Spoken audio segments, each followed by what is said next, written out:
Welcome to the Empath Thoughts podcast. I am your host, Chandler Mercer. Today we are joined by my lovely sister. Care to introduce yourself? I'm Brennan. I'm Bren. Sorry, COVID. Rona. He's got the Rona. He's got the Rona. I want a Rona. Good. Thanks. This is our second time trying this. I had recording problems about 15 minutes in on the last one. Because you're an amateur. I'm brand new to this, okay? So we're going to try this again. So, this podcast, as stated previously, is more or less of a conversation between you and me about what makes up you and me, who we are, why we are who we are, and who and what made us who we are today. And hopefully by talking about our problems and our hopes and our dreams and nightmares and everything that makes up us will make the world a better place slowly by surely. Delicious. It's all about just understanding your neighbor, understanding the people around you. That could be murderers. Well, I mean, hey, some murders are nice. Yeah, okay. Okay. All right. Anyways, let's first talk about, again, one thing, even though you and me are drastically different in many ways. Like every way. In every way. We are close together in age. Mm-hmm. We are 17 months apart. Yep. I am older. You are younger. What was that deep breath? You're like, gotta bring that up every fucking time, don't you, huh? But I'm better. No, but you're better? Oh, okay. We both also share that we suffer from depression. 2 different types. Mm-hmm. And we each handle it in our own Destructive ways. Destructive different ways, exactly. Fire. I eat. Punishment. I eat and self-punish myself, you know. Yes. I have a very internal depression. It's a dude that I keep inside my head, and he likes to scratch the inside of my skull and tell me how you're pretty. Tell me that I'm pretty, I'm gorgeous, I'm wonderful. Gotta walk that runway. You know, just the lack of vitality in life, the you know, the whole thing of I gotta go to the store, but it's like, oh, you gotta wake up, oh, you gotta get clothes on, oh, you gotta do this, oh, you don't want to do that, oh, that's useless, what's the point, we're all just gonna die anyways. Yep. And if you don't go to the store and you don't eat, you'll get there faster, which is great. Exactly. So yours is very external compared to mine. Yep. Care to explain? Again. External being in the ways of, like, physical pain, but also it's more so, like, just an outside source of outward way of thinking, I guess is how I would explain it. Because it's of course, like, self-hatred, but it's also a lot of thinking that that person fucking hates you. They see no purpose in your existence. Like, why are you even here? So there's no use in talking to people because they're going to hate me. And yeah, that mixed with just straight up not wanting to be here at all. That's just what it is. Well, thanks. I invited you here to do a friendly podcast. I'll physically fight you. Oh, come over this table. I've made you wait long enough, huh? Okay, 2 hours! I fed you, though. Thank you. You're welcome. Oh, man. And how do you deal with your depression? How do you manage it, I guess? You take pills, right? Yes. am on a lot of medication and sedatives to... 3 words. Give him the... Yeah. Give him the... Sedative. Sedative. Yes, that's me. I don't really manage it in many ways. It's more so just like a constant flat line. Yeah. Yeah. Yeah, we had a brief conversation on the previous podcast about happiness and how... Which does not exist. What I discern is happiness and how you find a lack thereof. Yep. Kind of impossible to get there, and briefly touched on how I meditate and how I use my empath abilities to help me meditate, and talked about how I do believe you are an empath in your own way with animals compared to people like me. No. But with animals, it's easy for you to pick out one that's hurting, one that's... Or angry. Yeah, one that's angry, but not necessarily angry, just using that for a defense mechanism. Yep. Stuff like that. Yep. Would you agree with that? Would you absolutely consider that you probably are them? If I am them? No, if you are an empath with animals. Oh, yes. Absolutely. You should look into that more. Probably. Should probably do a lot of use things. It. Should probably do a lot of things. Yep. You don't say. Me too. We're also, I'll give the same warning previously did. Mom. Parents. Dad. We're not calling you out. Sit down. Shut up. And listen. I don't know. We're not calling you out, but we will be talking about situations that do involve y'all. Don't think of it as a negative way or anything. We are who we are today mainly because of both y'all, and I believe Brennan's a great person because of everything, and I think I'm doing okay. I think I'm alright. I think I'm alright. I mean, I'm living technically on my own with my girlfriend right now. We're doing good. We're in a decent apartment. Doing alright. You're in an apartment with some roommates and your dogs.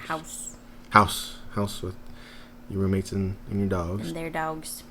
You got... Their fur babies. Got a job. Yep. A spa. Yep. Happy ending spa. No. You can get the fuck out of my spa with that. Take your ass out myself. Can I have a happy... No. No. I was just going to say happy day. No. You can go to hell, Jimmy. You can go to hell, Jimmy. Why is it Jimmy? I don't know. Fucking Jimmy. Timmy. We heard, me and Vanessa heard a name the other day, Langus. And we were like, that's a... Langus? Langus. It's disgusting. You get back over here, Langus. You get back in your cage, why don't you? Langus Jenkins was the name. Oh, okay. Yeah. His dad's also his mom's sister. You figured that out. You figured that out. You figured that out. Oh my god, yes. That just reminded me of the fucking awful joke that's like, or couples in Kentucky can't do reverse cowgirl because you don't turn your back on your family. Yeah. That's fucked up. Have I told you the forest joke with like the fly? No. No. Okay, you gotta hear this. This is gonna be funny. Okay. So, there's a forest. Wow. All right. Has the tallest trees in the world, the longest rivers, and in the middle of this is boring. She's covering herself up. She knows. I've said this so many times. In the middle of this forest, there's one river, and there's a fly flying about 6 inches, or no, at that point, about 12 inches above the water. All right? Okay. But what the fly doesn't know is there's a fish in the water looking at the fly. And the fish goes, you know what? that fly drops about 6 inches, I'm going to hop up, I'm going to grab that fly, I'm going to have myself a pretty good little meal. But what the fish doesn't know is there's a bear watching the fish watch the fly. And the bear says, if that fly drops down 6 inches, that fish going to hop out of that water, and I'm going to grab that fish. I'm going to have myself a pretty good meal. But what the bear doesn't know... This is boring. ...is that there's a hunter watching the bear watch the fish watch the fly. And the hunter says, you know what? If that fly drops about 6 inches, I'm going to put down this sandwich I'm eating. I'm going to grab my rifle. That fish going to hop out of that water. I'm going to shoot that bear when he goes for the fish. I'm going to have myself a pretty good meal. But what the hunter doesn't know is there's a cat watching the sandwich that the hunter's got, watching the bear watch the fish watch the fly. The cat says, you know what? That fly drops about 6 inches. That fish is going to hop out of that water. That bear's going to grab that fish. The hunter's going to drop his sandwich to shoot the bear. I'm going to hop on that sandwich. I'm going to have himself a pretty good meal. Well, then it happens. Fly drops 6 inches. The fish hops out of the water. Bear grabs the fish. Hunter drops the sandwich, shoots the bear. Cat goes to jump on the sandwich, and that's where it all goes wrong. Cat misses the sandwich, ends up in the river, sopping ass wet.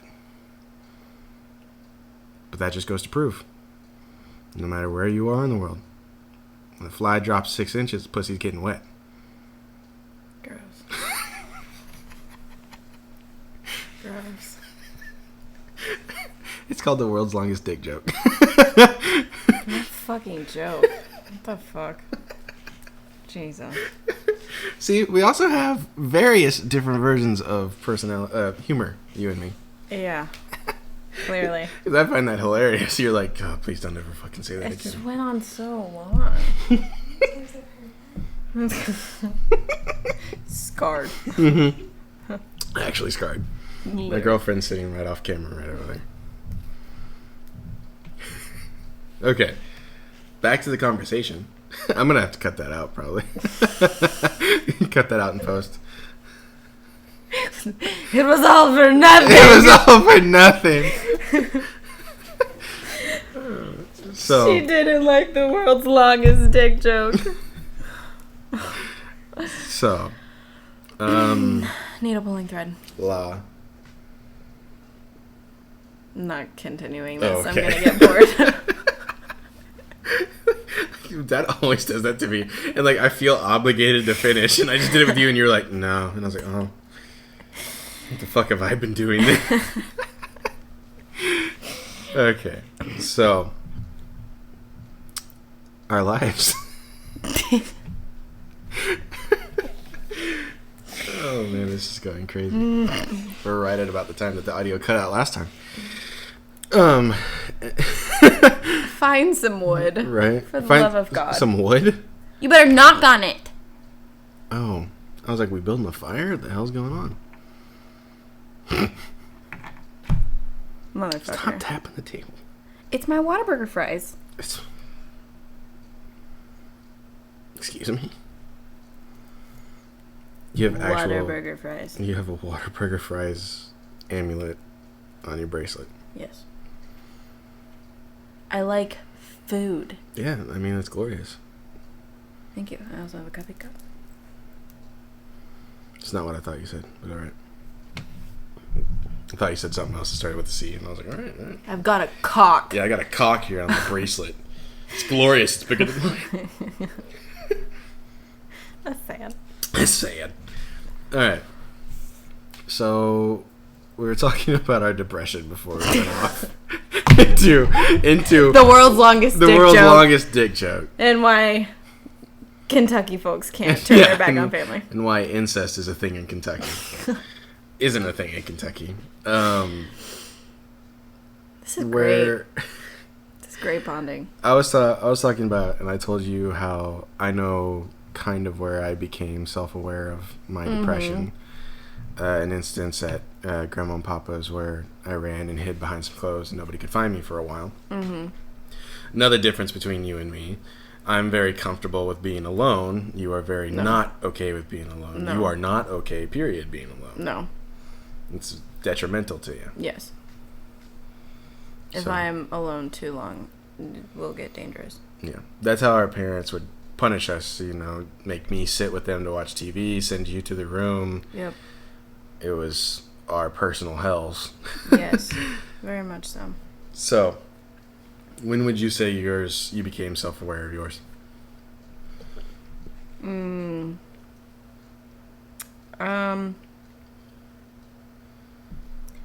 Dead honest, it was probably one of those moments where I got sent to my room, and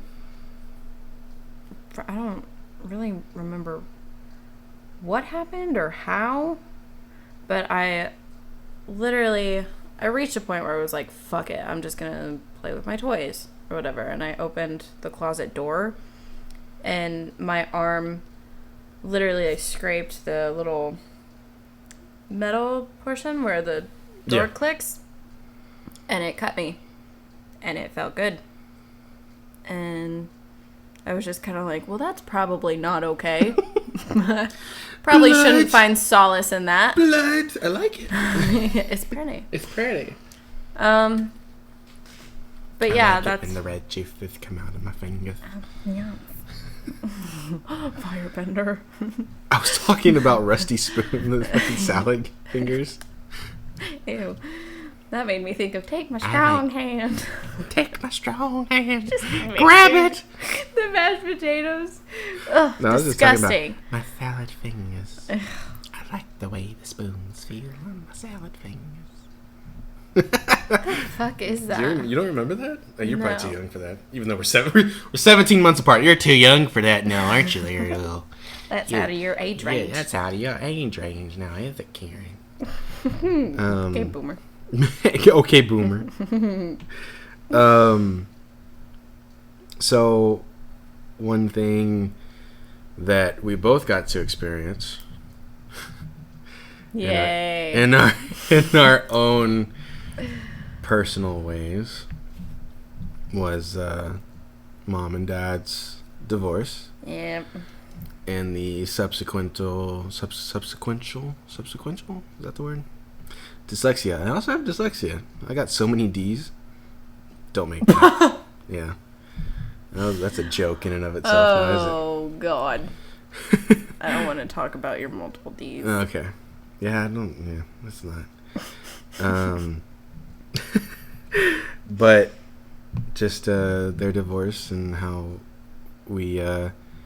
I'd contribute that to maybe the time that I don't want to say we were the closest at that time because we definitely grew apart. Oh, hell that. yeah. We definitely handled that in two different ways. And yes. went our own ways, kind of. Yep. I definitely kind of abandoned you a little bit on some of that. Yep. So you want to talk about that? I mean, there's not really much to it. Do you remember? More so just as much as they didn't want sides, you very much went dad, and I very much went mom. Yeah. Of course, there's a lot of stuff, like... There's a lot of... in between, like where mom went to Tennessee, and I had to be with you and dad. And then, like, her room in the house, and then moving to what we call the shoebox. So, yeah. Yeah, but pretty much whenever dad moved out of the house completely, and we were in the house pretty much alone, and then I just figured I would go be with mom, and you were in the house, and then with grandma. Well, I went and lived with Grandma and Papa after high school. Yeah. I was still in the house while Dad was there off and on. More so off. Well, you were already out of there by then. You weren't. For the most part, yeah. You weren't in the house for my senior year. Mm-mm. Or half of my junior year. Nope. So and I had a car at that point, so that was me taking myself to school. Yeah. Stuff like that. You were still getting taken by mom, I believe. Mm-hmm. But we definitely handled that two different ways. Yes. Very. Oh, man. I think that's where our differences in depression kind of probably put us apart, because you very much, like you said, it didn't want to be sides, but it kind of ended up me, dad, you, mom. Mm-hmm. But I don't think that was because of them necessarily. No. I think that was because of us. Yep. You still needed to be with somebody, and I needed to be alone, which didn't really go well. I didn't have to be with someone. It was more so, I see a side of mom that I don't think many people do. I see it now. Mom has always been left alone. She's been abandoned by a lot of people when she If not needed abandoned, them. used. Yes. Yeah. And I don't want to name names, but right now she's being used by somebody. me and mom, with everything that we went through, like with me being in that house with her and just sometimes being mom, like having to be the mom. Just some of our stories, like the way she holds herself and like things she's told me with like past friends, the way that we're treated on an everyday basis is very similar. We always feel like we are the last resort friends. We feel like people only want us around when they don't have anyone else. We're everyone's last resort. So at that point in time, you know, dad had his boyfriend and you had dad, you had grandma and papa, all these things. Mom didn't have a good relationship with granddad. She didn't have her mom. So I really appreciate hearing that because but also I do need to clarify when you say we had sides,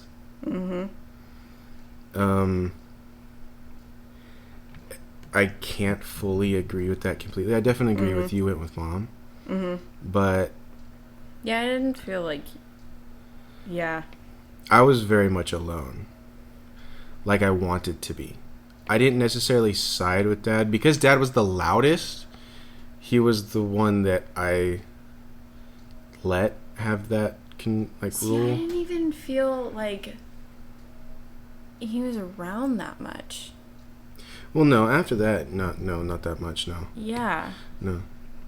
Which is another reason why I felt so much pressure to, like, be with mom. Because, like, I knew he had someone. Yeah. You know? Well, I mean, like, and then at that point, like, I know that I don't want to put words in your mouth, but do you kind of blame him for that? Oh, God, okay. no. Okay, good. Because I don't blame him for that because, you know, at that point, him coming out, that was him finally deciding to be who he is. Yeah. So, like, I had no problem with him being away. No. However, it did affect me.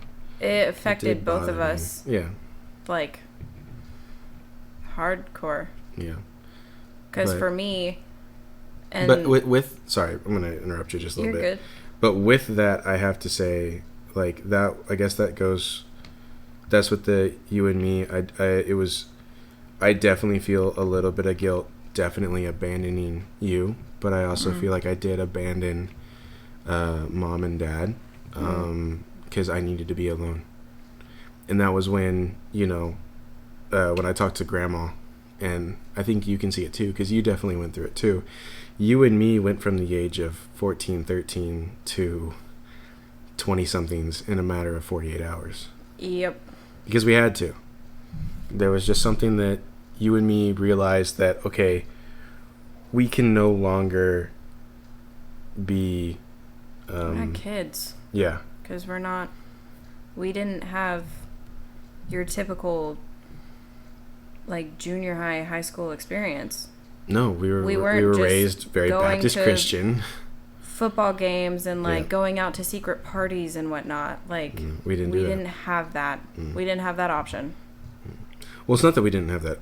Yeah, we didn't have that option. I didn't have that option. Yeah. Well, I don't want to say completely it wasn't our option. It was never to us, it was never an option because we never knew it was an option because of the way we were raised. Very partially, but I also couldn't leave mom. Well, yeah, you have a very deep not wanting to abandon because you, like you said, you feel abandoned. I get her. Yeah, it's a very you get her type deal, and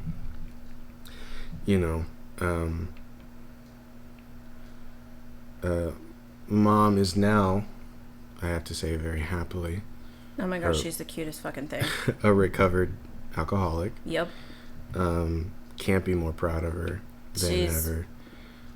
Fucking trooper. Yeah, doing great. Battling. She's such a fucking badass. Yeah, battling and beating cancer. She's still dealing with. Yeah, B-teen. She's on top of it. And mom, please cut your hair again. No. What? You like it long? Like yes. This? I loved it short. It looked great. If she can stick out her curls, she will be so happy. Well, yeah. No, well, I'm not. Just like, I'm not telling her she won't be happy with the long hair. I just thought she threatens to take scissors to her curls every day. Every day. Every morning whenever I FaceTime her. She's like, Brendan, Ashley, I'm going to take scissors to these curls. And I'm like, Scarlet Lee, you die. Well, like, okay, the curls are cute and the long hair will be nice. But I think she has never looked healthier she's fucking adorable. Or younger than she did with the short hair. I loved the almost pixie type cut she had. Where it was like a little bit shorter than what I have now, or if not the same. She wasn't truly happy. No, I guess not. She was not. She did not. Well, no, she was very like self-conscious. I mean, think about it. Her hair for forever was down to her hips. Yeah. Pin straight, gorgeous black hair. And then for it to just... She has to chop it. Yeah. And then she has to shave it. Yeah. That's like just asking someone, like, take off your clothes. I had to take off my beard. I gotta do it for again. You, it's your beard. Yeah. But no, I get it, but like... I'm trying to get her...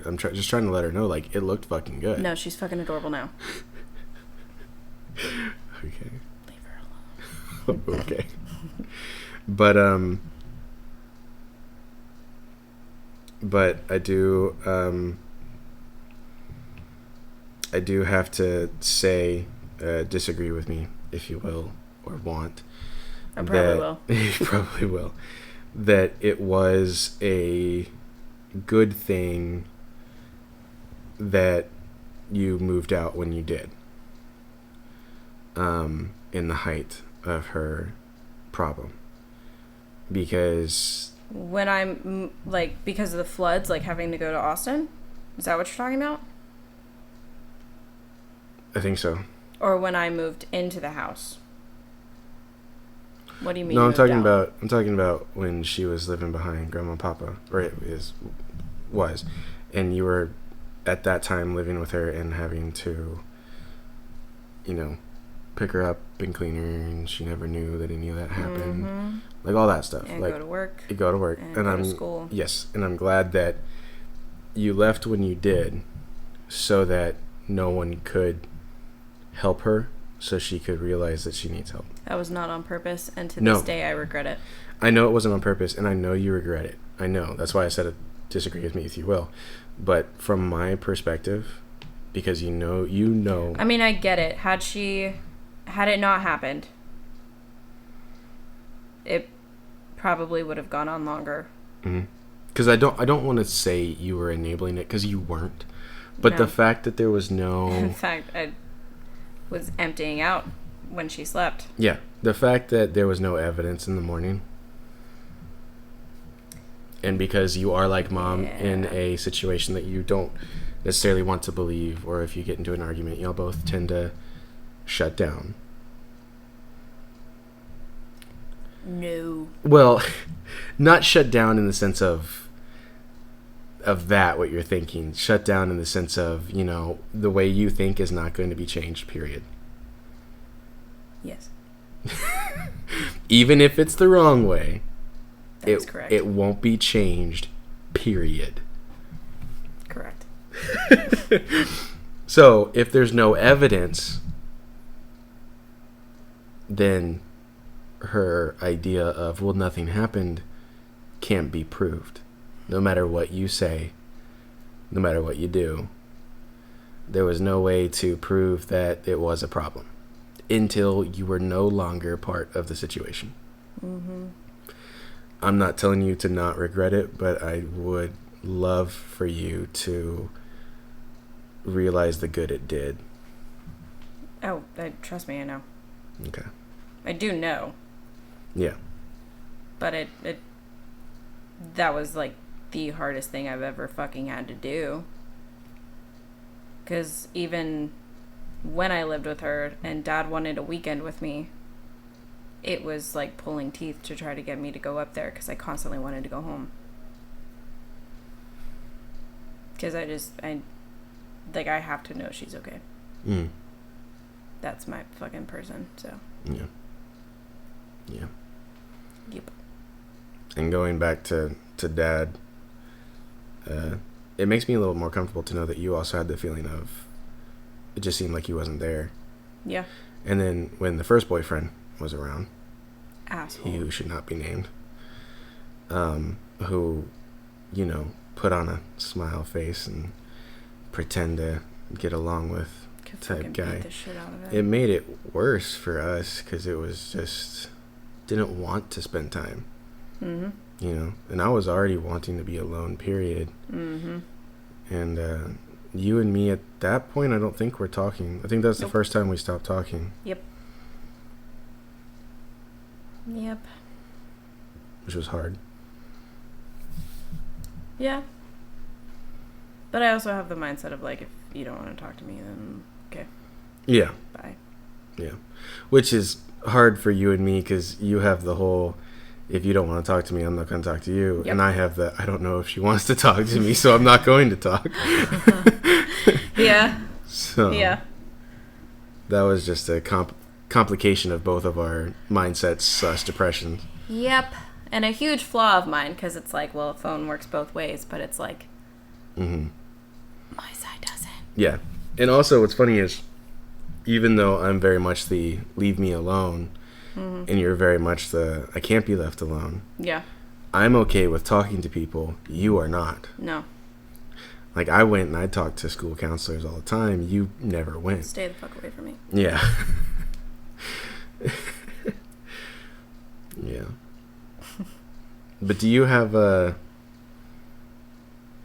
memories of those times that are extremely vivid? You can see everything that was going on and whatnot. You mean of like being like with Mom? Just the whole, like doing just all the that? whole thing. All you the know, time. the like I remember. I don't know how vividly you remember it, but I distinctly remember the day.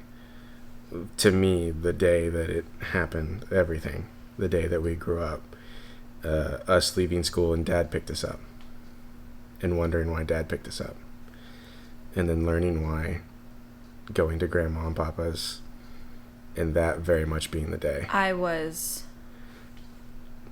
furious. I know. I still am. I know.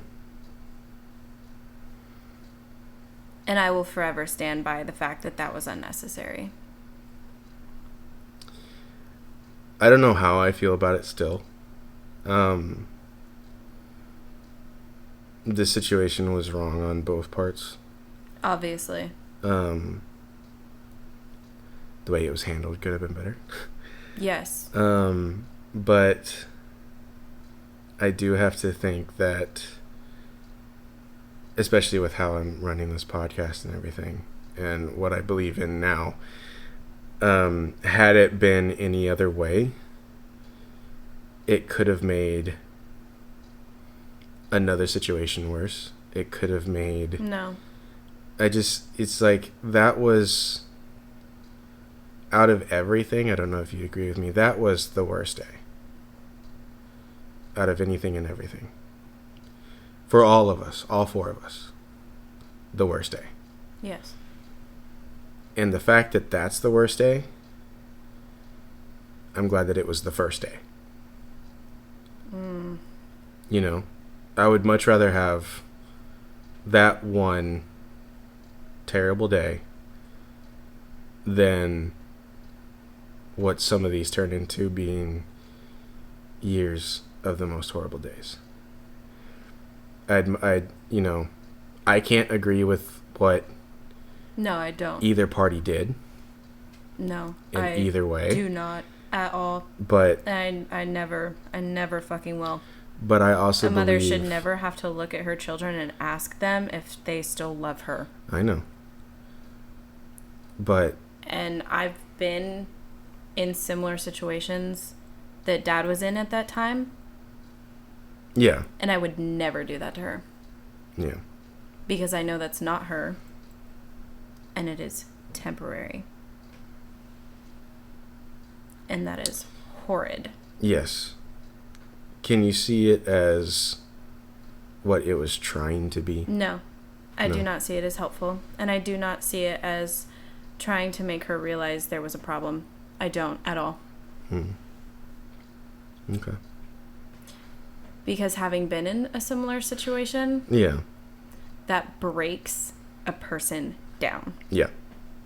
Yeah. And she was Well, already and down. yeah, and well, that's the thing. And like, that was kicking her in the fucking face. yeah. Well, and see, like, that's the thing. Like, unfortunately, you know, we're all different people in different ways. Yes. But you and her are the same in the instance to where, you know, with most people, like, for me, breaking me definitely teaches me something. But breaking you and breaking her doesn't do anything. Just makes it worse. Yep. So that's where I say the can you see. Not can you agree with, not can you understand. Mm-mm. But somebody who doesn't understand because he didn't understand. I still do not someone think. who can't. No. No? No. No forgiveness there? For that day, no. No. I wasn't there. Don't exactly know. Well, and that much is true. Where did you stay the night before? I remember I stayed with Jacob. Where did you get sent to? I'm pretty sure just Grandma and Papa's. Just Grandma and Papa's? Pretty sure. You didn't go to Oh no, I think you did go to Grandma and Papa's, didn't you? Yeah. Because remember, I went to Jacob Horton's. Yeah, I know you did. Which was surprised the hell out of me. Yeah, no, I remember going to Grandma and Papa's because I cried the entire night. Yeah. Yep. I didn't know that. I thought you went to a friend's house. No, but I went to Grandma's. And Grandma just helped me. Well, I didn't know that. That changes a little bit. In the sense to where, you know, I was at a friend's. I didn't know what the hell was going on. To Grandma and Papa's. I had a good time hanging out and waking up with some friends and going to school. I was none the wiser. Okay. And I suspected something. Because in the morning, like... Well, you know me. Whenever I'm waking up from a dead sleep, you can tell me anything and I'll be like, let's go. Oh, yeah. Oh, yeah, no. I can have a full-on fucking conversation with you. Yep. But yeah, no. I just cried because I wanted to obviously be home. And then everything was all like a little weird in the morning. Papa made the breakfast that he knows I love. And I was just kind of like, what's going on? I had peanut butter and jelly sandwich for breakfast. Oh. I had Jacob's. I had eggs and toast. The way Papa makes it. Yeah. She likes Papa's eggs and toast. God, how can you not? His omelets. God. Yeah. She doesn't like eggs, but Fuck my life. Bathe me in it. Can you agree that they helped a lot? Grandma and Papa? Yeah. Yeah. That's why I have them on my chest. There's a whole reason. Do they know that? Yeah. Okay. Yeah. Grandma knew. Because I told both of them, like, what I was getting. And Grandma was all excited. Nice. Yep. Nice. Because, I mean, obviously I had to confirm that her favorite flowers were daisies. Before I permanently put them on my body. I was going to say, I got to make sure this is right before I fucking stamp it. Oh, no, my hair. Yep, they are right here.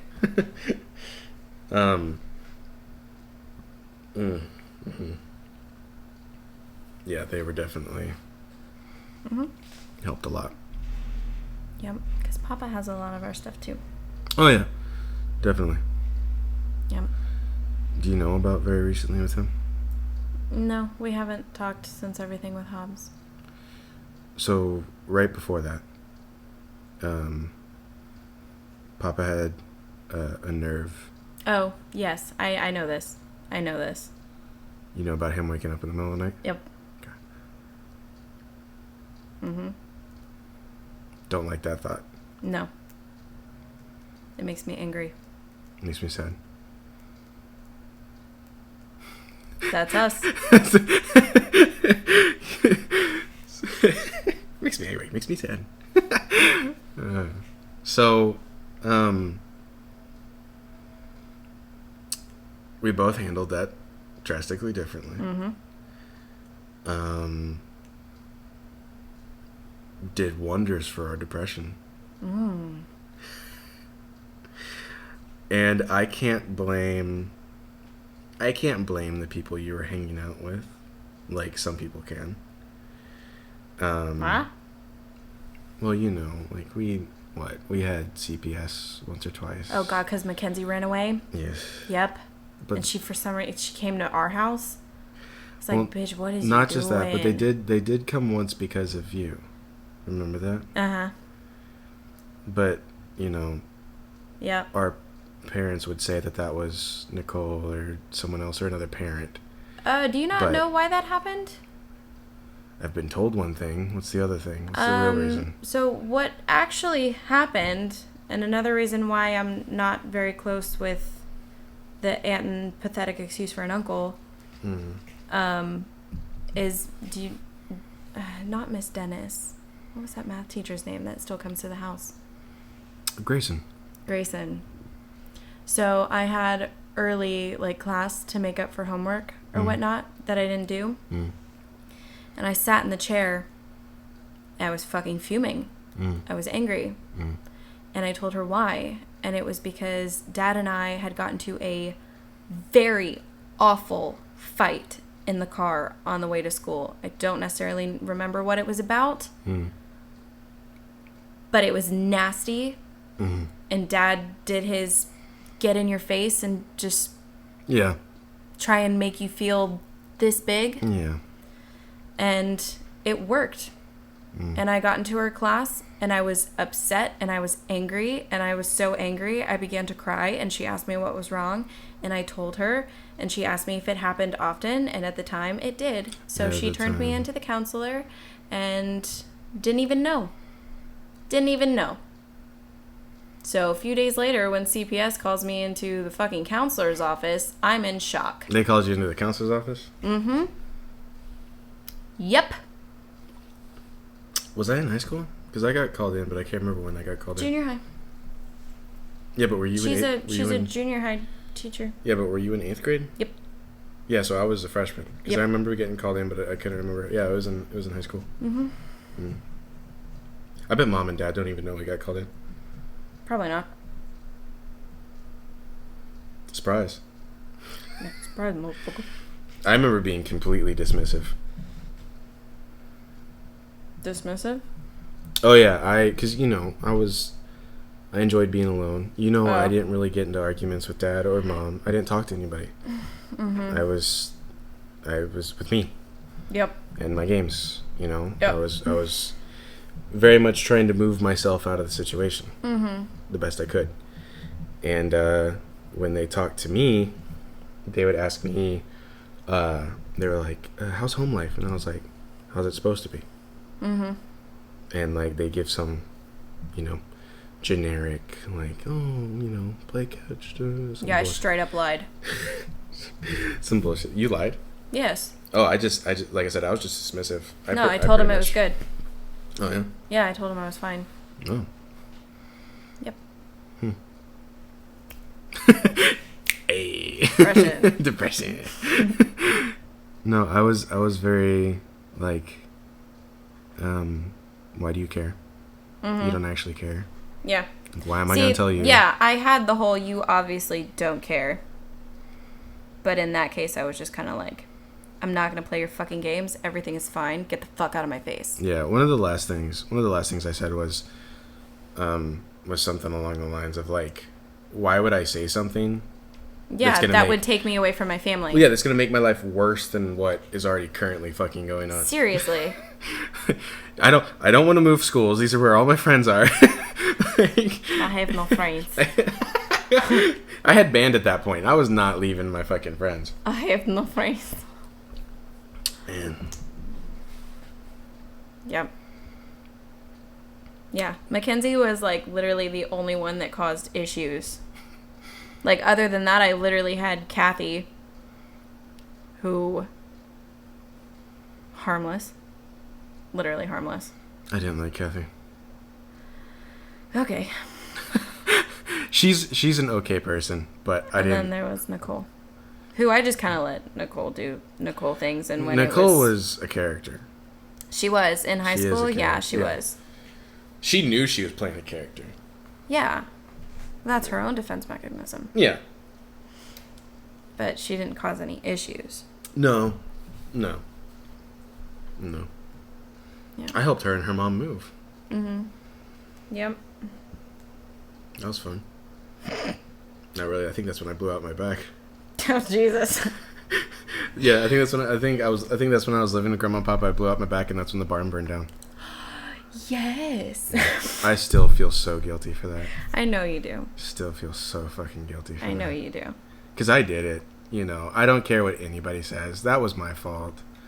I walked in there. I turned on that lamp with that tarp directly on top of it and didn't think anything of it. I thought that's just the way it was supposed to be. I didn't ask any questions. I turned the heater on and left. You know. Yeah. That was me. I feel absolutely terrible for it, but I try not to dwell on it. I mean, there's literally nothing. What are you gonna rebuild it? Right. This is the first night I got drunk too. Oh, Jesus Christ. You remember that? Chandler Smith. Do you remember that? No. I was so anxious. I was so nervous. Grandma, Papa, Uncle Paul, and Dee Dee and Mom decided to give me whiskey. That's right. Yeah, I was so nervous they decided to give me whiskey to try to calm down. That's right. And I remember about yes. a cup and a half in, I was like, chill. You were, yeah. I was like, there goes what Chan. Fire? Yeah. Yes. And that's when my problem started. No. Whole other podcast. Whole other podcast. Jesus. Yeah. Yep. I remember. Now I remember. Yep. Standing in the middle of the roadway. And I remember I was the only person that could get Pudge. You're also the only person who was freaking out. Wait, yeah? Because no one was doing anything. Everyone was just like, do we call 911? And I was fucking do it. I was already on the phone with 911. Oh, well, no one said that. I know, Mom never told you. Like, Mom's on the phone with me, and I hang up going, I know. I'm calling 911. And she never told you. Mm-hmm. Yes, I am action-based, people. Fucking do something.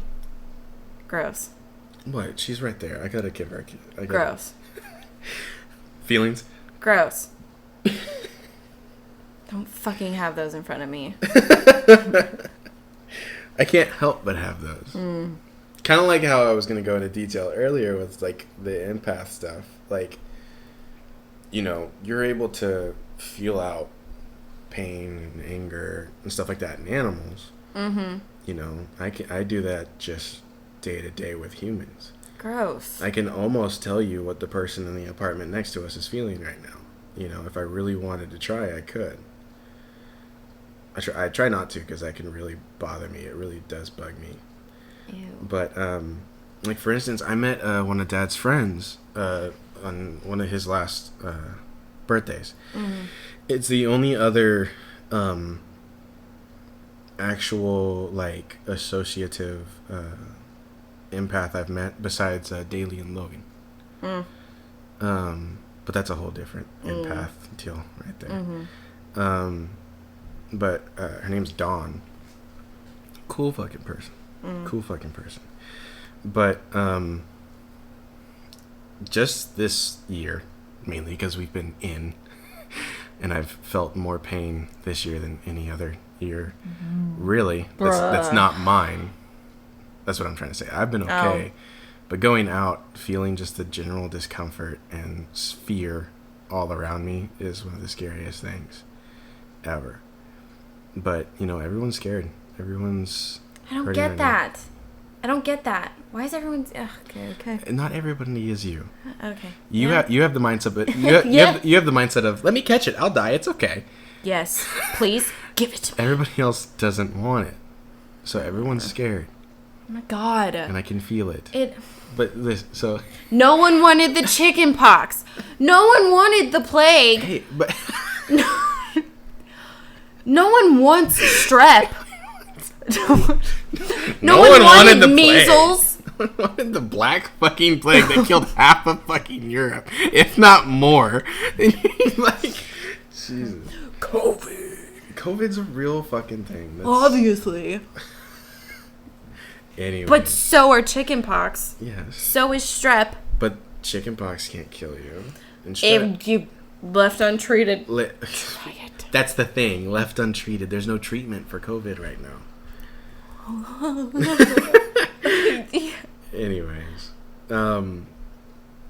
So it was another person who was very open with what they can feel and what they do. She does tarot card readings and stuff like that. And this year I've done as much research as I can into anything that I can to try to explain to myself what I feel, why I can do what I can do, and what it means. And it's so weird because even just talking about it, it sounds fucking weird to me. I still now look at me and go, you're a fucking weird as shit. Whenever I tell you that I have the power to take somebody's darkness and hold on to it so they don't have to deal with it. That sounds so superpower, like human bullshit ever, but I can do it. Yeah, but like you can't take it away from them. Yes. You can try. Well, you are a bottomless pit of darkness, so I'll never be able to. I'll never be able to. I think you're making me feel something. I'll never be able to help you or show you that in a way. But for instance, she had something happen with a friend recently who had lost somebody in their life, and she is not a healer empath necessarily. I know this all sounds fucking weird. Trust me, I know. But she accidentally took some of that pain herself, and it latched onto her. It's this whole thing. I know it doesn't make any sense to you. No, it doesn't. What? It's not yours. So here's the thing. It's really so you're taking it very literally. Whenever I say, hear that way too much. I know. So like I can tell you with no wavering that when I walk into a hospital, I hurt. I can feel physical pain. I can get red marks in areas of actual pain, and it's not mine. I know it's not mine, but I'm in pain, physical and mental pain. It's really hard for me to go into a hospital. And when she cuts herself around here, sometimes I can feel it. Whenever somebody is incredibly sad just around me, all of a sudden I'll be walking around, and it's not bipolar because it doesn't happen like, it's not genuinely. But like I can be walking through HEB, and then when I walk past this one person, I can get angry all of a sudden, and I look at them and they're on a very angry phone call on the phone. But I know it's not me, but I've caught it somehow. It's something with wavelengths or who the fuck knows. But that's what it is. It's this. It's not that they like said, hey, I'm going to tell you this so that you can deal with it too. It's she got this dark feeling from them that's then latched onto her. She's very aware it's not her feeling, but it's there. So she asked to do a feel out, kind of, which I didn't really know at the point, which this is another thing. Yeah, I'd be like, are you going to fucking touch me? So this is another thing that just happened that I had no knowledge of, but it was very easy for me to just do, and it didn't make sense why. And it was because she knew how to do it. I picked up on it, and we did it. We just palms and palms. No. Not touching, hovering, Weird. and just kind of exchanged energy a little bit. Weirdest thing ever, but it worked. And I found what was bugging her, and I took it from her. I didn't get all of it. She didn't want to give me all of it. But I took a whole lot of pain from her, and it was the weirdest thing. Imagine somebody grabbing the back of your neck with just 2 fingers, squeezing as hard as they can. That was the pain. And remember me telling you my depression's very internal, and I like to think that I house a demon, and he just kind of chills in there, and I got to feed him dark things. Depression, yeah. Yeah, so that's what I do. When I take a dark feeling, I give it to him. So I'm no longer dealing with it. He is. Must be nice. And he gets fed, and I don't have to deal with him for a little bit. Is he cute? He's cute. I probably think he's cute. He looks like a little gremlin. Yeah, I want him. He's an asshole, though. Same. Same. But I know how fucking weird that sounds. But it's very easy for me to... Ooh, did you like that voice crack there? I'm 13. No. I know it doesn't make any sense to you. I'm lost. But she can also attest to there's moments where, like, out of nowhere, I'll be like, you want Chick-fil-A? And she's like, I was literally just thinking that, or something. And I don't know where it comes from or anything, because I try not to have it fucking turned on all the time, because imagine it like fucking Professor X from fucking X-Men. He tries his best not to hear everybody in the world at the exact same time, because it would overload. Yeah. That's what I have to do. If I just let it fucking be open the entire time, I'm gonna be tired. I'm gonna be, that's why I was alone during the divorce.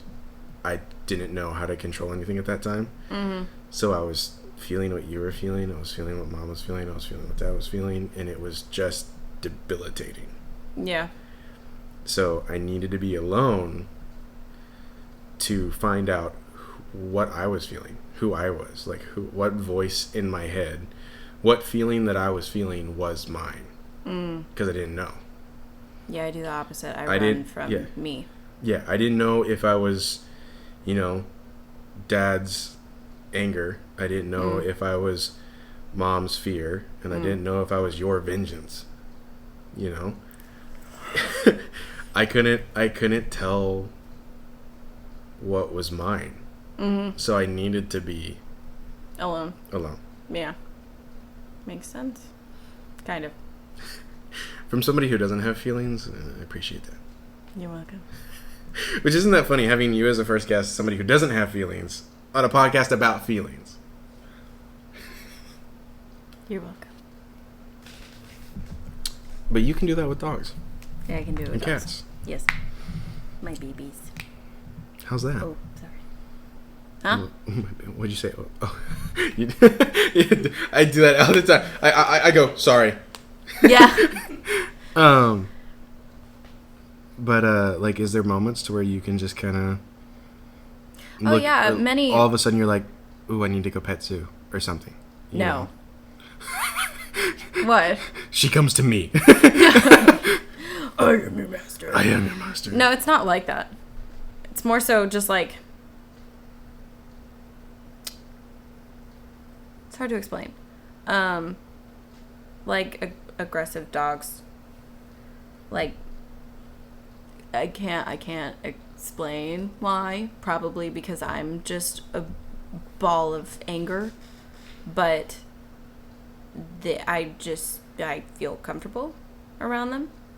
Because they don't want to hurt me. They're just mad. And it's like, okay, well, who pissed in your cereal this morning? But... Them. It just... Yeah, they pissed in their own fucking cereal. But... I don't know. I like them. Because I'm just kind of like, you're angry too.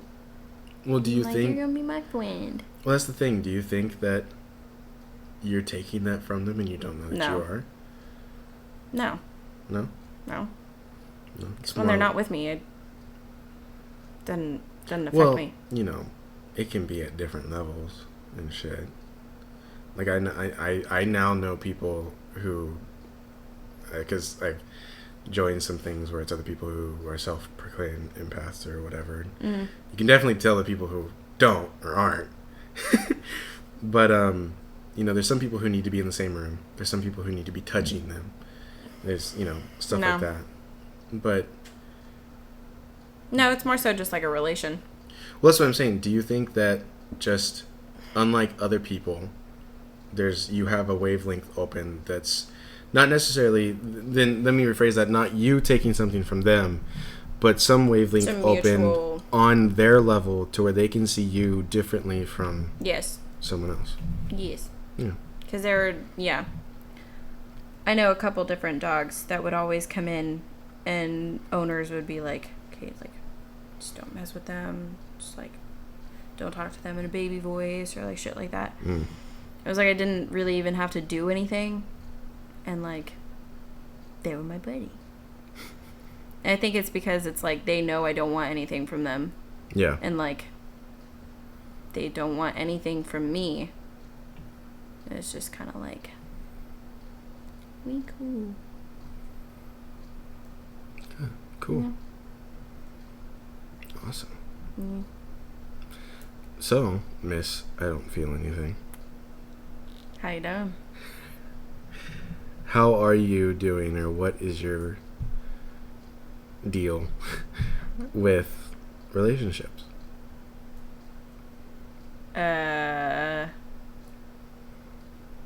Non-existent. I mean, do you just need somebody who understands that I'm not broken.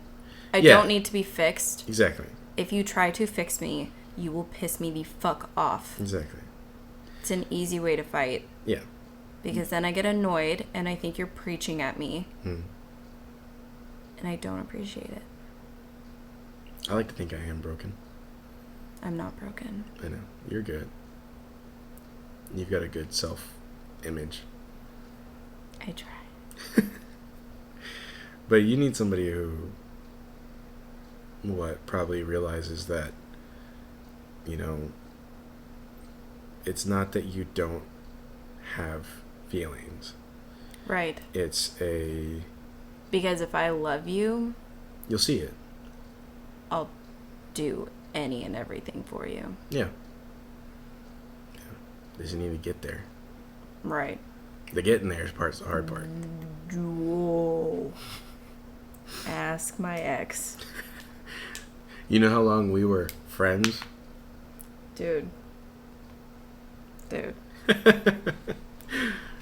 We met. That mixed with, like, not being okay with touching. Oh yeah, you're not a toucher either. No, don't touch me. There's moments where she tells me, she's like, look, I can't be touched right now. Yeah. I'm like, okay.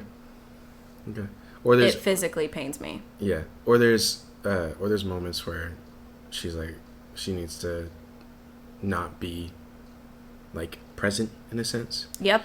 So it's very much like, we'll be watching a show or something, and she'll go, look, I just want to play on my phone for a little bit. Yep. Okay. Yep. I'll play a game or something. Yep. And then just... I do that. I do that a lot. Yeah. And the thing is, you need to find people who understand that. Mm-hmm. You know, because that I'm not, like, first, ignoring you. Yeah, because I still have a problem with it. But I feel like I've gotten a lot better. She's helped me get a lot better with it. Because there'd be times where maybe if we were in an argument or something and we've kind of resolved it, but she needs a little bit more time with it. She'd go to the room and, you know, me not realizing that's the time for her to decompress. Yeah. I go in there going, hey. No, I would fucking hit you. I'd take your ass out so fast. So I've gotten better with it. I'm still not great at it, but because I'm lovey. I'm lovey-dovey. I hate it. I want to be there. I want to talk to you. I don't want you. So, you need somebody that can adapt and overcome. Yes. Very much Marines. so. Very much so. Yeah. Yeah. Yep. Yeah, But if I want you around, I want you around. Yeah. Yeah. And to some extent, it can become a need. Because when I can't always verbalize, if I'm left alone right now, I will hurt myself. That becomes very hard. Yeah. Because saying that is also hard because people look at you like they're on hazard control. Like you're just going to go off the rails, and it's like it's not like that. Yeah, but, at some point, you need to realize, and that's another thing that I'm trying to do with this, is that should never be the case. Because also, hazard control or whatever, I feel like all of us, most of us, should be constantly caring for those around us. Not because we have to, but because we want to. And, I know that's hard from the opposite standpoint. In a sense to where, I tell you all these feelings and you're like, I don't fucking understand it. Yeah. From your standpoint, if you tell somebody, look, I need this right now. Yeah. You see it as they're going to be like, oh, I got to fucking do this. I have to do this all the time. Like you're obligated. When in reality, not all the time, there's going to be one or two people here and there that are going to be like, hell yeah. Yeah. Not because they need to because you asked, but because they want to. Gross. Gross. you literally gross. I need love. Gross. I'm not wrong. Oh man. Contrast. I feel like we've talked about a good lot. Is there anything else you want to top on or talk about? Don't touch me. Don't touch me here. This is my no-no square. My whole body's my no-no square. Whole body's my no-no square.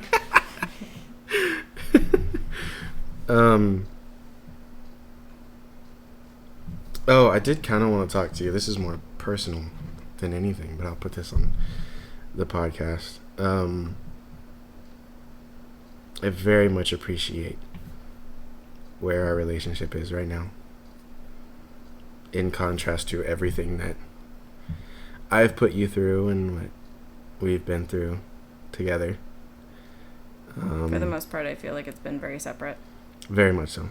And that's what has very much bothered me recently. And I don't like it. I want to be more of a part of your life as much as I can. I want you to know that I do support you in literally everything that you do. And I know you're not good at emotions, but you are good with showing me support when you have. And I will do my best. If I may not have the feelings to back it up, but if you need a shoulder to cry on, you can hover over the shoulder. You can hover here. Get a tear on me. It's over. Don't touch me with your tears, but you can shed them. Yeah. But I'll admit it's only been till recently that I've really considered you an adult. I know, which is weird. Okay. It's just, I don't know, it's the big brother in me. I've always, for some reason, had this weird complex in myself of, you're just a kid, but I haven't helped you in the way that I need to, if that was the case. So.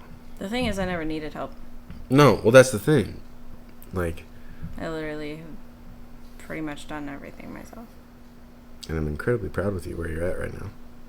Thanks. Thanks. Thanks, man. Thank you. Don't ever do that again. That was painful. That was so painful. I'm never going to stop like that ever again. Jeez. That's gross. Kind of made my throat itchy. Yeah, I'm allergic to kindness. Pretty much. But yeah. Sorry for being a contributing factor to most of that big part of us growing up. No, I guess one of the huge perks of not being an empath is I literally don't give a shit. Fair point. Fair point. I give too much of a shit. Gross. I don't care. If people go, they go. If you want to stay, sure. But, like, don't touch me. But, like, for the most part, it was just kind of like, okay, if you're not going to be around, then I won't consider you here. Because I don't really need anybody. So. In retrospect, would you do any of it over again? No. If I could have it all be different, it would have definitely been different. Yeah? Yes. Really? Yes. Absolutely. Yeah? Yeah. Okay. I would have loved Mom to not suffer for so many years. I can see that. Suffer. Even silently. Yeah. Silently for so long. They both did. Yeah. Dad having to live a completely separate life. Internally. Suffered. I don't want that for him. I don't like thinking about Mom suffering. I will literally fucking fight someone if they fucking hurt her. For not having feelings, you have a lot of feelings. I'm angry. That was one thing I wanted to do with this podcast. I wanted to talk to somebody after everything about what's your 7 deadly sin. Yours is definitely wrath. Yes. You have a problem with it. Yes. But not only do you have a problem with it, you have a relationship with it. Like, it's very much... It's my friend. Yeah, it's very much who you are now. Yep. I use it to my advantage because people look at me and love it or hate it, that's who she is. Just some little girl. Again. And I'm fucking not. Yeah. Been through a lot of fucking shit. Needless to say. Mm-hmm. Don't fuck with me. See, I have to answer my question with no. Because, you know, even though you and me both have been through hell and back in our own different ways. God, yes. It's who we are today. And I wouldn't change it. Yeah. I love who you are today. Despite flaws that you might say you have. Gross. Anyway. I like where I'm at right now. Ooh. There's another one. Good job. I'm still going through puberty, okay? Okay. No. A child. Yeah, a child was born. But I'm a big believer in everything that we've gone through.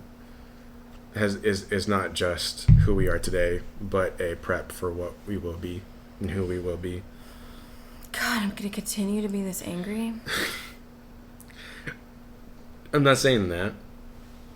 I'm saying no matter what comes toward us, as not prepared as we will be, I'm gonna hit it. As not prepared as we think we are, we'll be able to deal with it.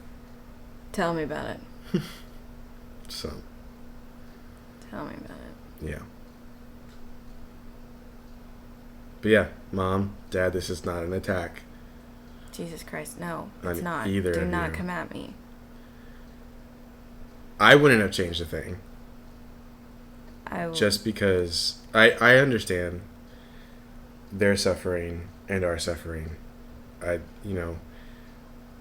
You're so angry about it. You want it to be different. You'd like it to not happen. Yep. But for me, from a feeling standpoint, I am in a much better relationship with Mom than I have ever been.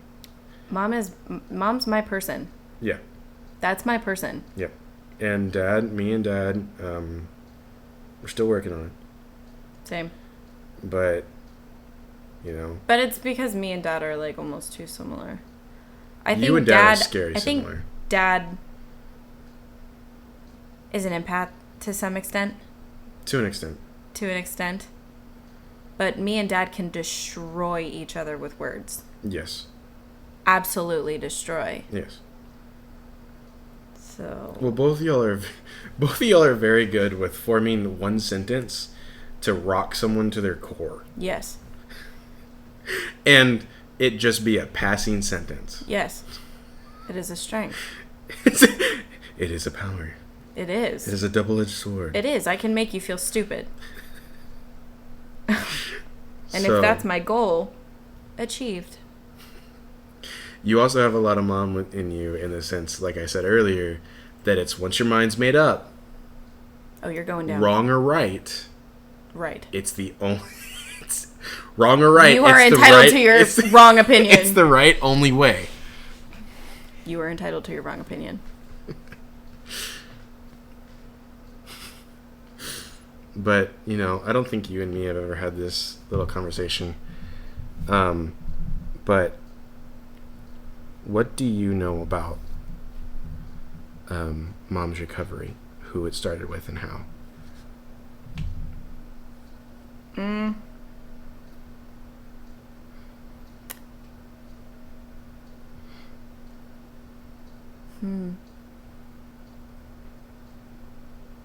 Not too much. I mean, I know what she tells me. She tells me a lot. But I feel like to some extent it was us. I definitely know that. Because she wants to be alive and well for us. I don't know who started with it. I know Kelly found her. So, we are definitely the driving force. We are definitely the reason. Kelly is the one who found her. Yeah. And called me. I met her at a Panera Bread the next day. She was under the impression that I had no idea what was going on.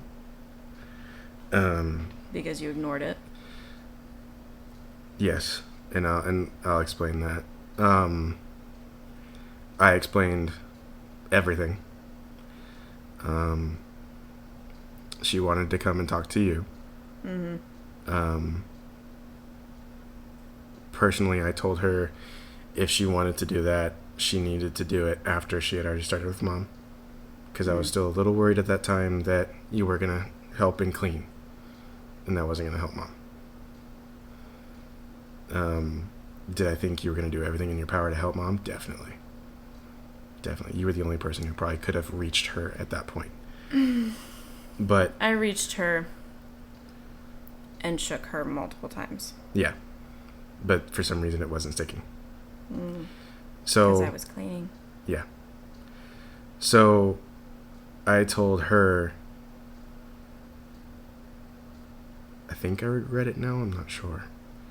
I still think about it a lot. She had told me that she was going to call Granddad. And I had said, I don't know. I don't think I like that. No.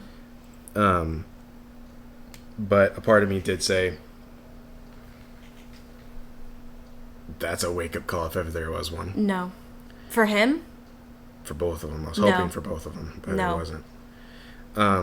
But I told her that I didn't know how I felt about that idea.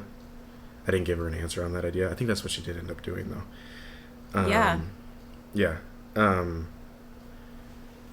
But she was just more or less being like, okay, I'm going to do all this to help this get started. And I was like, you have no idea how thankful Yeah, I remember am. that. But if you ever talk to Kelly, she'll also tell you something that she probably vividly remembers, because I do. I think it was the second time ever you had cleaned up after her or something like that. or one time that I went and saw her. I don't think you And understand how often. I don't. And I don't want to. Don't. But I went to see her once, and this was right before I stopped talking to her. Yeah, which I'm not happy about. I know. I didn't recognize her. Yeah? And so I buried her. Yeah, because she was never mom. Yeah, I buried her in Which my is mind. another reason why I stuck by her. Because everyone so desperately wanted to leave and let her rot and learn from her mistake that no one cared to be like, it's okay to ask for help. Yeah. And I've got you. And that's all I've ever wanted mom to know is I've got you. When I went and saw her and I didn't recognize her, we had probably the biggest fight we've ever had to date. She, to this day, still doesn't remember it. There's a lot of reason behind that. I know. But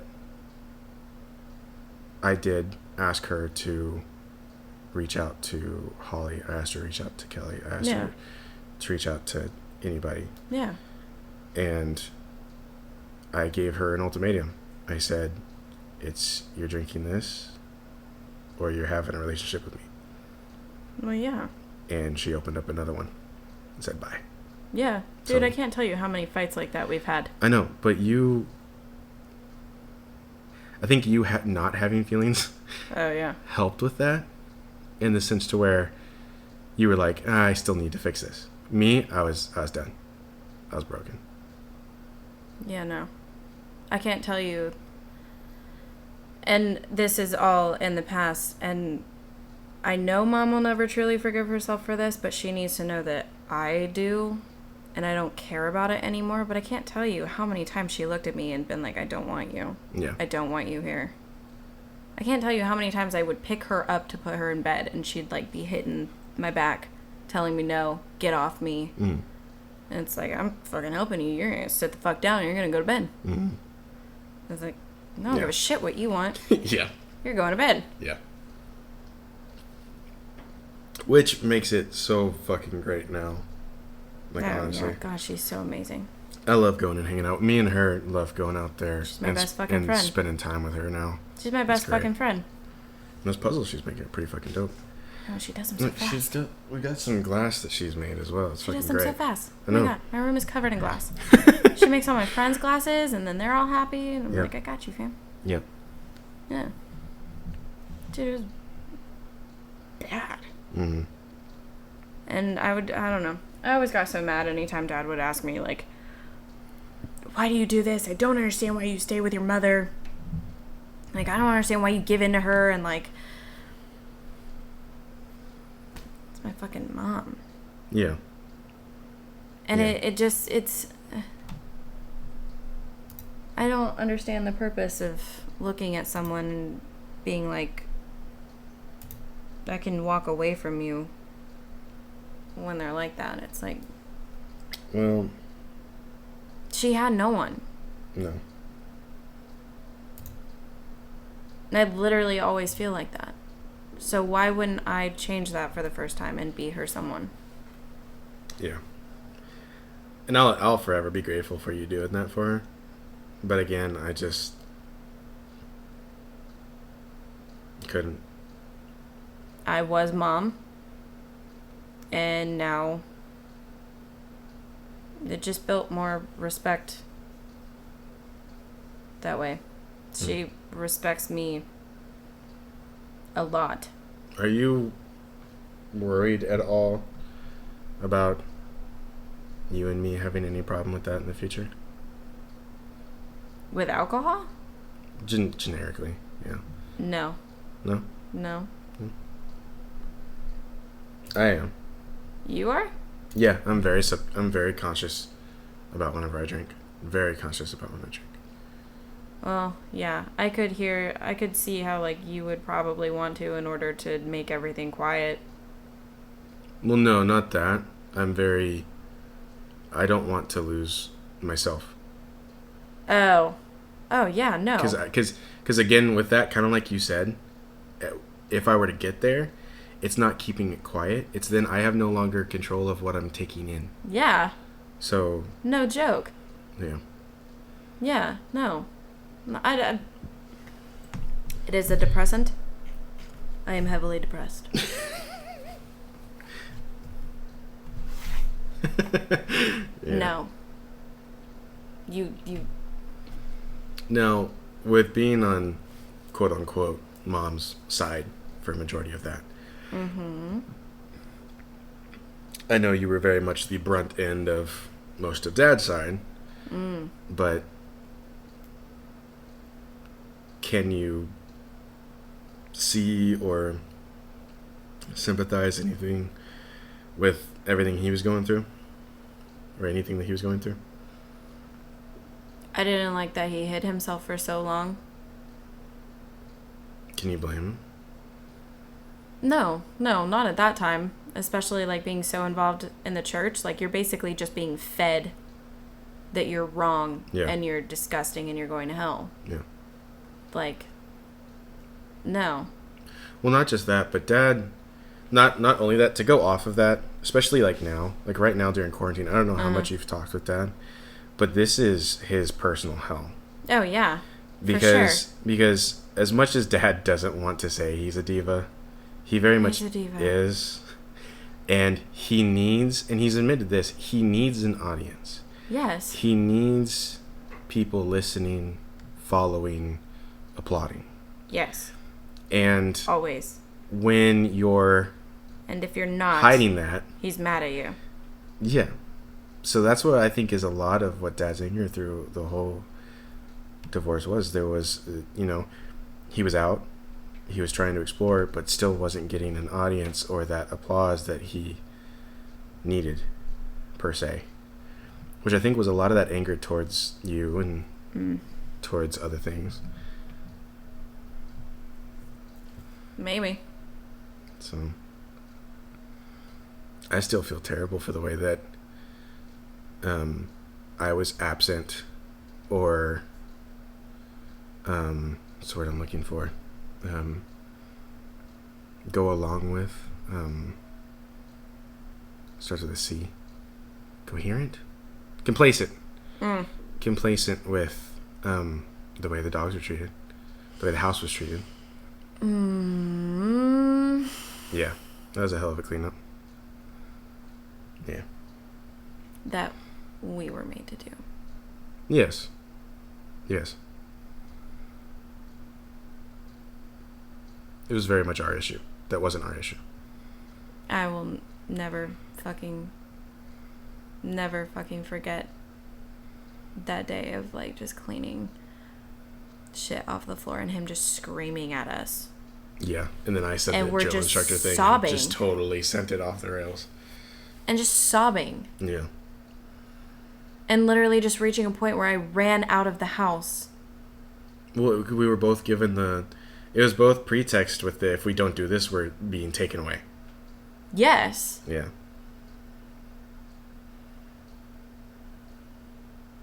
No, not okay. I think that was a little bit of, also, I can't, as wrong as that was, unfortunately, that was his way of dealing with it, which is that anger that kind of you deal with, It's this, the only way I know how to handle this situation where I feel like I'm going to lose everything is, I'm mad. I don't take it out on the people I love. No, you have wrath. You have a control of yours. Yeah, it just gets onto other people. Like road rage. Road rage, exactly. Get out of my fucking lane. Road rage. Yes.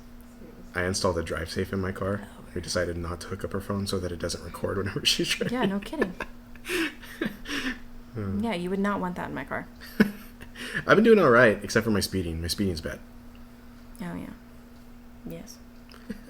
I mean, living and having been with Dayton for so fucking long, I am mini speed demon. He got a sedan. Gross. He's got a little car now. Gross. It's so weird. It's That's so weird. It's so weird. He's got a full beard now. There's no way he's happy with the sedan. Oh, he loves it. Is it a sport? No, he loves it. He loves it. I think it's a Chevrolet something. But it's a sedan. It's a lot like my car. What? Loves it. Loves it. That's crazy. All right. Well, you think you know someone. Crazy. I know people. Even when I don't want to. I know nothing. That's another thing with all this is, you and me have a pre-relationship before this podcast. Mm-hmm. But, people will come to me and just start talking about secrets and feelings and stuff that they don't talk about. No. Because of what I can do. I just kind of break down that wall and unlock that door and open it, and they come on through. See, I think people don't want that from me because I am so assertive. Well, you've got no door. No, I have no door. Again, it's just black. It's a pit. It's an ocean of black. But it's my pit. It's your pit. You sit upon a throne. Yes. Like Lucifer from the TV show Lucifer. Have you seen it? Yes. He's on that pillar at the end. That's just you. Yes. Yes. Oh, yes. That's what I'm going to be for Halloween. Lucifer Morningstar. Yes. Do it. Do it. Do it. Pop it. Pop it. Pull it. Pull it. Twist it. Do it. Cock it. Aim it. Shoot it. What? I don't shoot it. Shoot it. Have you seen that? Oh my god, yes, you sent it to me. Oh, I did. Yeah, I did. That was my jaw. Did you hear that? That was your jaw? Yeah. Fun. Is that the sign you've talked too much? No. You've let too much out. But all right, well. Yeah, like how the first podcast was like, and now there's nothing. It's like exactly. The demons don't want to know my secrets. Exactly. Well, we'll wrap this up. Okay. I love you. I love you too. Thank you for coming on and talking with me about stuff you probably didn't want to necessarily. You wrecked him. Dig up, but damn near killed him. Mom, Dad, we love you. I love you. You're both beautiful. You're both awesome. Seriously. The past is what it is, and it is gone. Well, it's made us who we are today. It's gone. I love our two different views. I'm right. Okay, Mom. Okay, Dad. All right. Well, this has been the Empath Thoughts Podcast. This has been company with hatred in human form. Also known as Bren and Mercer. Yes. Thank y'all so much for watching and listening. You're not welcome. I just had the miniature fear in my head. Was it me? That's not recording. I will burn this whole apartment to the ground. Thank you so much for listening to the Empath Thoughts Podcast. I will burn it to the ground. I'm not sure who we're gonna have on next. Might be my buddy Hunter Honda. Might be a family friend. Who knows? This is more or less still kind of testing. Thank you so much for being my technical first guest. Vanessa was my test first. But that's a special one. Nobody gets to see that one except for special people. But, I'm first. Oh. I'll let y'all fight about that. Yeah, you're the guinea pig. Best damn guinea pig. Give her all of the carrots. Thank you all so much for listening. Till next time. Thanks for the conversation.